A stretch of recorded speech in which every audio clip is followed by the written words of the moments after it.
Irrigation పై ఇవాళ presentation ఇవ్వబోతున్న Harish Rao PC Ghosh commission ను కలుసుకున్న తర్వాత రేవంత్ మీద ఉత్తమ్ మీద విమర్శలు గుప్పించారు. బేసిన్లు తెలియని వాళ్లు సీఎం, బేసిక్లు తెలియని వాళ్లు ఇరిగేషన్ మంత్రి అయ్యారని విమర్శించారు హరీష్ రావు. రేవంత్, ఉత్తమ్ అజ్ఞానంతో మాట్లాడుతున్నారని మండిపడ్డారు హరీష్ రావు. ట్రిబ్యునల్ ద్వారానే శాశ్వత కేటాయింపులు ఉంటాయన్నారు హరీష్. ముందు అవార్డు పైన ఈరోజు ఆర్గ్యుమెంట్స్ అయిపోయినాయి. ఇంకొక 6 నెలల అవార్డు వస్తుంది. ఇలా కేసీఆర్ సాధించిండు. మీరు మంచి వాదనలు వినిపిస్తే 5-6 నెలల్లో కృష్ణా నదిలో మనకు బ్రహ్మాండమైన వాటా రాబోతా ఉంది. ట్రిబ్యునల్ ముందు మన అడ్వకేట్లు 763 టీఎంసీలకు వాదనలు వినిపిస్తున్నారు.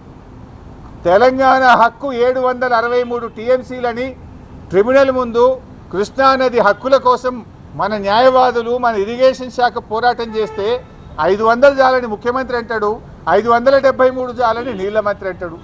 మీరు అసలు ఏం మాట్లాడుతున్నారు? అంటే మీ మాటలు ఈ రాష్ట్ర ప్రయోజనాలకు గొడ్డలి పెట్టు. నష్టం జరుగుతాయి ఈ రాష్ట్రానికి. బేసిన్లు తెలవని ఆయన ముఖ్యమంత్రి అయిపోయిండు, బేసిక్లు తెలవని ఆయన నీళ్ల మంత్రి అయిపోయిండు. ఏం చేయాలి? ఇటువంటి వ్యక్తులతో ఈ రాష్ట్ర ప్రయోజనాలు ఏం కావాలి?